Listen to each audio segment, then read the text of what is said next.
In this sport, we're dealing with horses, and Yeah. every horse has a mind of his own and a personality of his own. So there's a lot that you can control, but there's so many variables which are out of your control. Especially for me, when I didn't make it in my, in the 2022 trials, and to make it to the Asian Games in itself was such a big thing. And then we were able to win India its first gold medal in dressage. The thing that I cherish the most about the sport is the relationship I share with the horses and the partnership that you have with a horse as a rider. The gold medal, as much as it is ours, I think it's more the horses. They should be the ones getting the medal, not us. One of my first riding instructors told me this, and it's true, and it's stuck by me, is कि घोड़े की कभी गलती नहीं होती. It's always the rider. So it's never the horse's fault. So don't ever blame the horse. It's always us as riders making those mistakes.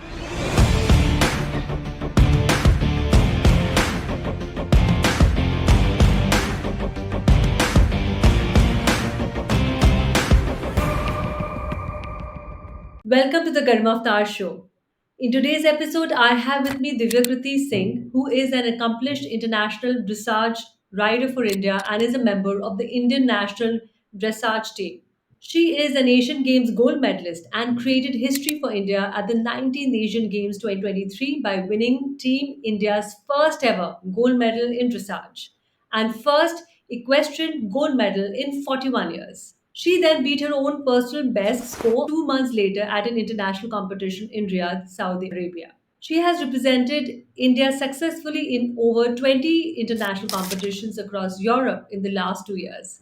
Divyakriti was ranked first in Asia and 14th in the world in the FEI World Ranking List for CDI 1-star athletes in March 2023. Thanks for joining me, Divya. Such a pleasure to have you on my show. Thank you so much for having me. The pleasure is all mine. Okay, so what's been your journey like and any challenges that you faced? Right. So horses have been a part of my family for several generations, but I only took the sport when I joined my school. I went to a boarding school called Mayo Girls in the seventh grade, and they offered horse riding as a sport. So I took it up there. And what attracted me towards the sport was the love for the horse. So the horse was what drew me towards the sport. The partnership that a rider and horse shared and the sort of bond you created was so fascinating to me. And I started in school. Gradually, of course, I became more competitive and I did a lot of competitions in India. I went up the levels from junior nationals, senior nationals, did championships in India. And all along in my school years, me and all my riding friends, we all sort of had this fictional ambition, if I may say so, of riding at the Asian Games. This was, a very big dream, and every rider in the country dreams of just being at the Asian Games. And as was my dream, I knew it was a very long shot. But I finished my studies in India, continued riding in India while studying. And in 2020, I made the decision with my family that I wanted to pursue the sport professionally. So I moved abroad to Denmark in the beginning of 2020 and got my first horse. So up until then, I didn't have my own horses. I was riding borrowed horses or school horses. But I got the chance to have my first horse in 2020. And I moved to Denmark in February. And as you know, in March 2020, the pandemic broke out, the coronavirus pandemic, which of course was such an uncertain time for everyone around the world, as was for me. And I remember I had to make that difficult decision. The last flights coming back to India were, for example, tomorrow. And I was on a phone conversation with my family that they asked me, do you want to continue training there or do you want to come home? Because it's very uncertain. And I made the tough decision to stay there, but it was definitely the right decision because that experience of staying alone with my first horse, I had felt so much responsibility. I was so new to everything. I had so much to learn, and it was a new country, new people, very unfamiliar atmosphere, and of course, the whole uncertainty of the pandemic. But it taught me a lot, and I look back at that experience with gratitude because I came out of it learning a lot and gained a lot. So I was in Denmark for 1 year then with my horse, and for the last 2 years, I've been in Germany training at a stable called Hofkasselmann in Hagen, solely for the purpose of the Asian Games. So this truly was, what I was living day in and day out. I did a lot of competitions leading up to the Asian Games. And yes, of course, it's been a very short journey for me, if you think of it, in this top sport journey. But yes, I look back at it with a lot of gratitude. It's been an incredible journey that's taught me so much. Awesome. That sounds really wonderful. So, any best learning that you want to talk about from this journey of yours? Yes, like I said, the journey taught me so much. But I think the most important thing that I have learned is that failure is, as we all know, failure is inevitable. Ups and downs are part of the sport.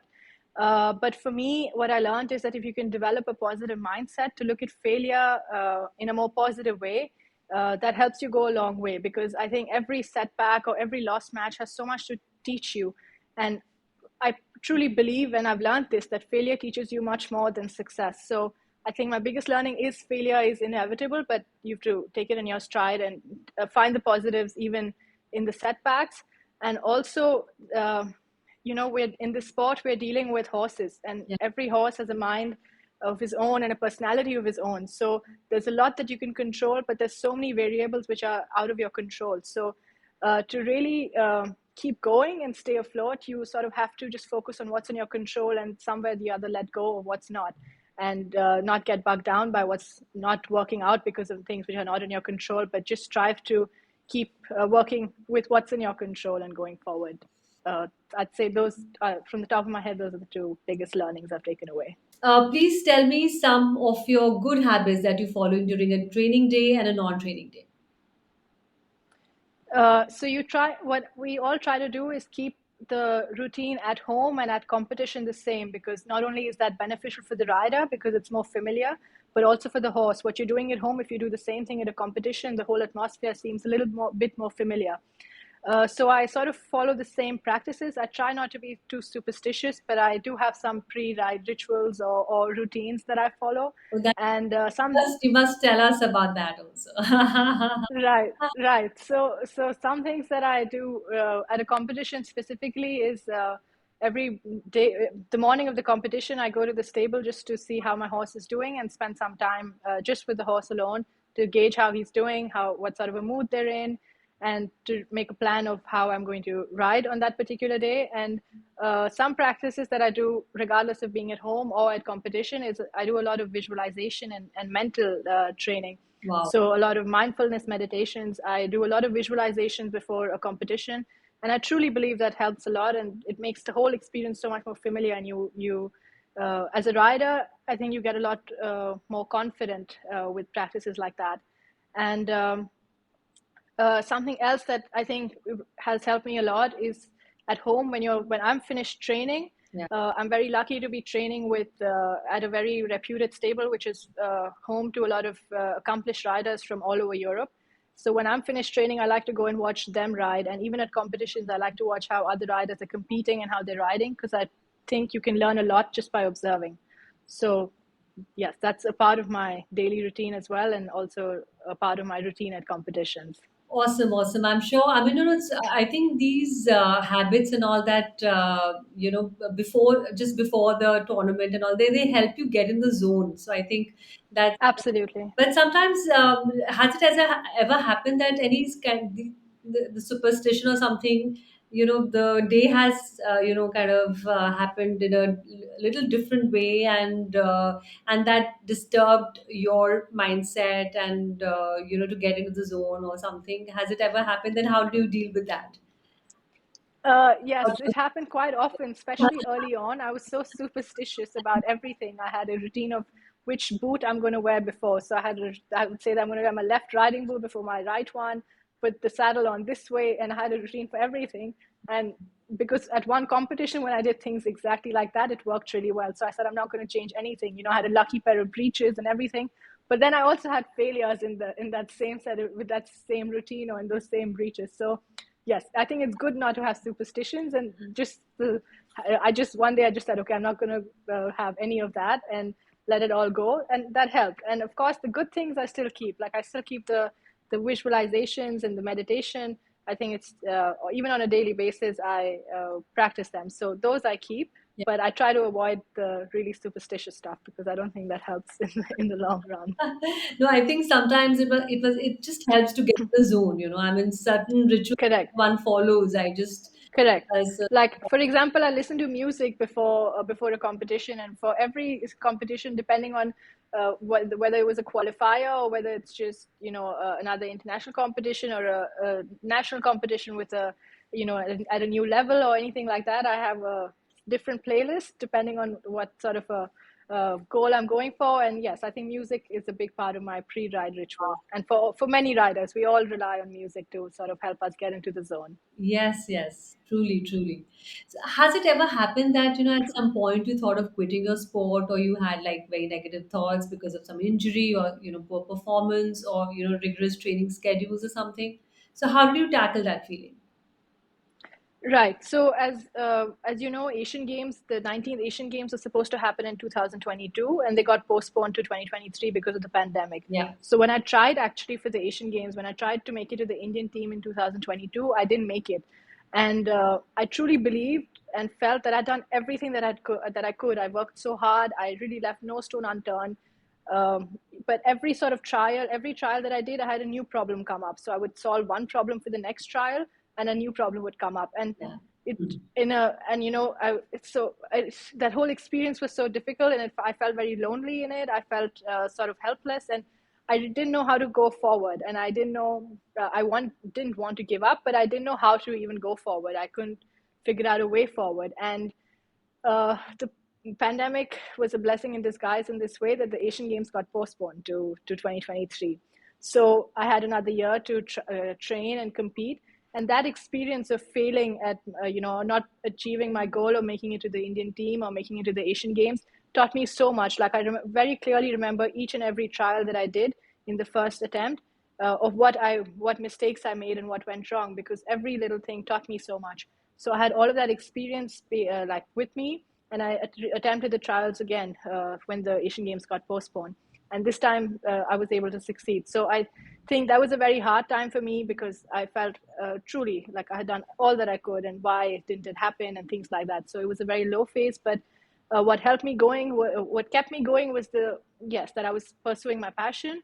The horses kept me going, and I just really wanted to try and give it my all. So yeah, it's easy to say never give up, but I know that in that moment it's very hard to not give up, especially if you don't even know the way forward. But yes, I think it was just a lot of self belief, and yeah, I attempted it with a more positive mindset.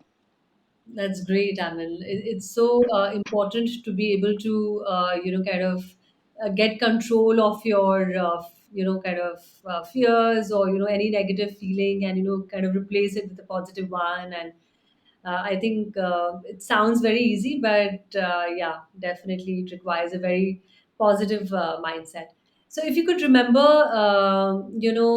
any of you want to talk about your best game memory? Well, the best game memory has to be the most recent one and the most iconic one, where we won the team gold for India. Okay.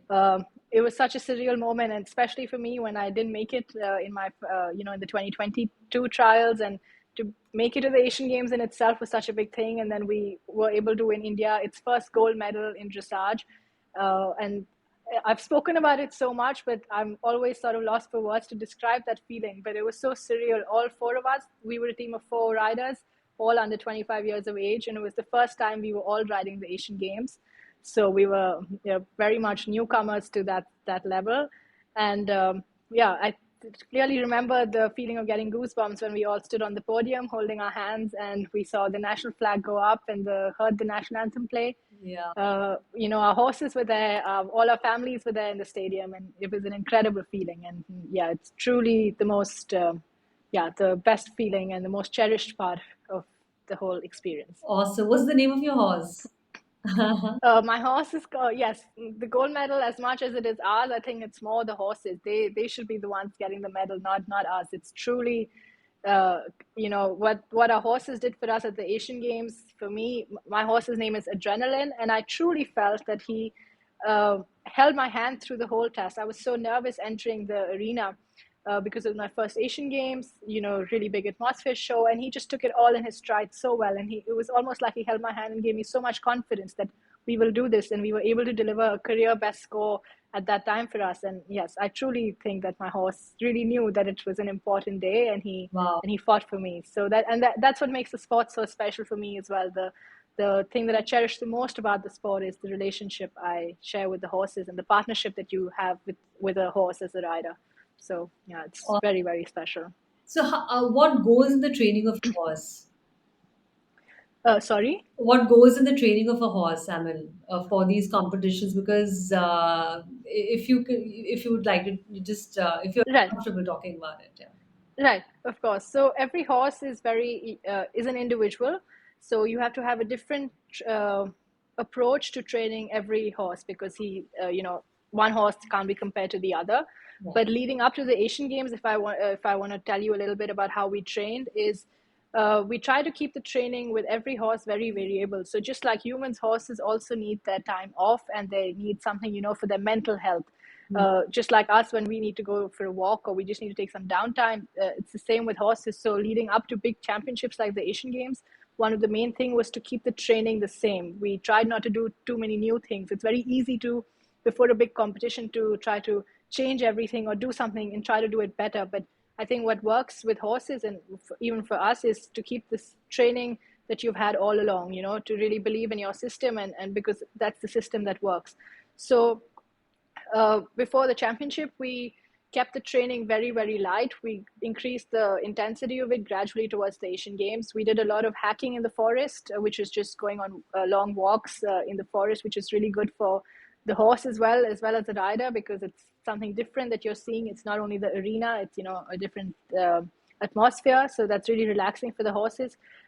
We have an incredible team behind us. So the horses did a lot of aqua therapy and things like that to really make them feel the best that they can in their bodies and to really be prepared mentally and physically for the competition. And I've spent a lot of time with my horses. I'm there in the stable, 7 days of the week, morning to evening, and I truly love it. And I think that's when you're spending time with your horse and when you're taking care of your horse is truly when you can build a good partnership with them because they learn to trust you and they know that yeah, you're the human and you're the sport.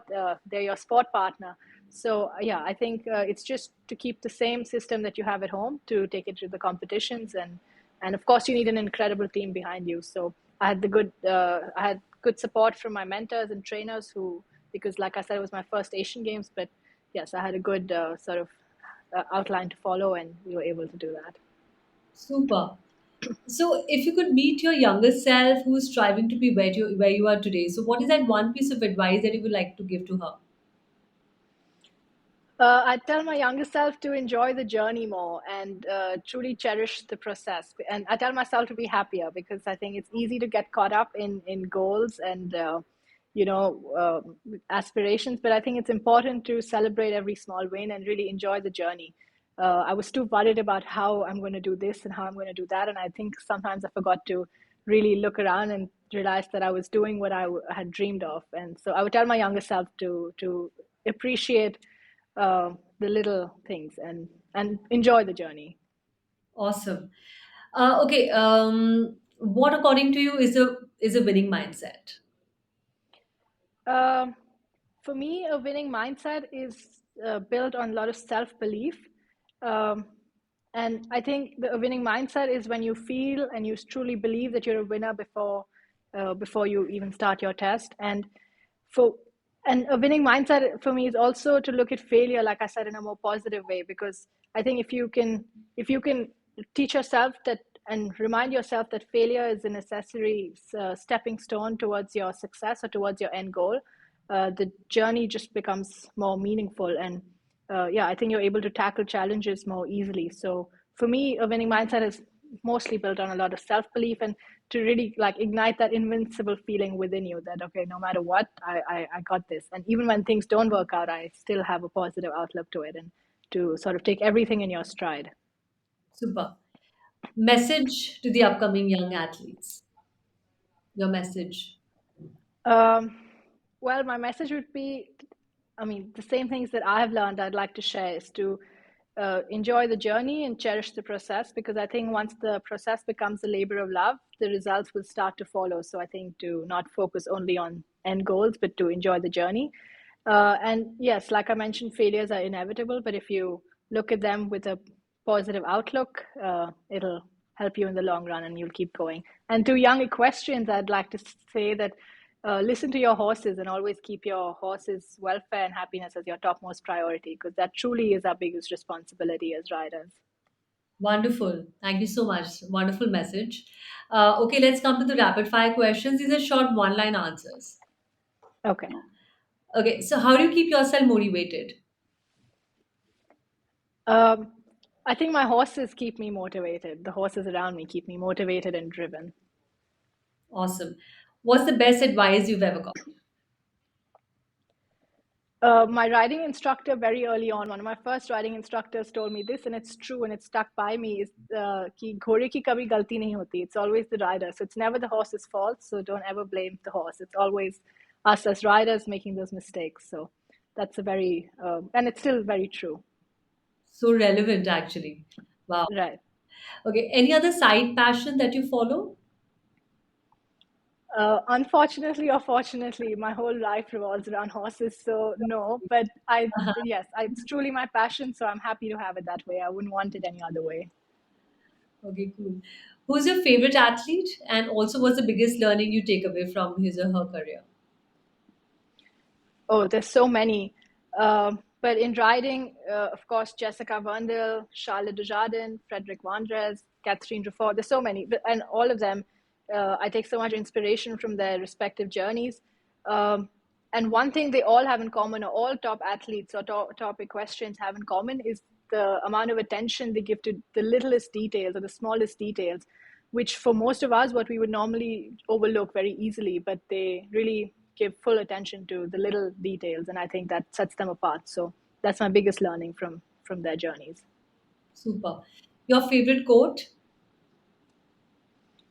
Energy follows intention.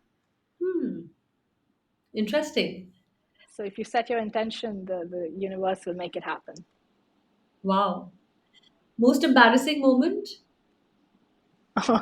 There are too many. uh, Uh, so I had there was a very reputed rider and trainer who I got the opportunity to take a lesson from.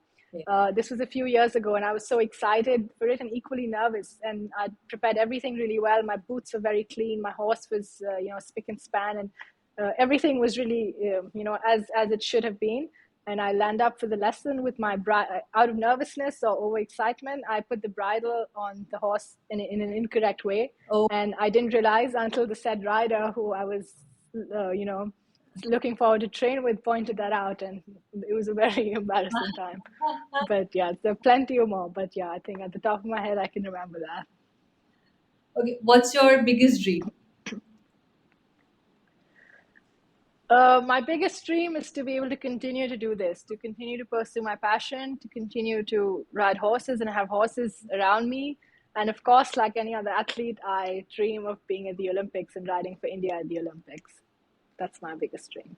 Awesome. Best exercise you suggest for mental fitness? Visualization, practicing gratitude, and mindfulness meditations. What's your fashion style? I wish I had a better answer, but lately it's just riding breeches and show shirts, so I guess that. Okay. Documentary film that inspired you the most?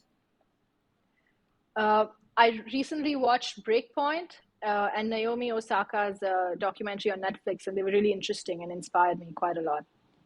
Proudest accomplishment so far? Truly, I'm very proud of the journey I've had, and I'm proud of the relationship I share with my horses. The horses are the most cherished part of my life, so I'm proud of the relationship I have with them. Awesome. Super. And with this, we come to the end of the show. Thank you so much, Divyakriti, for joining us in this wonderful session. Thank you so much for having me. Thank you all for listening to today's episode with your host, Garima Avtar. See you in the next one. Have a great day. Bye.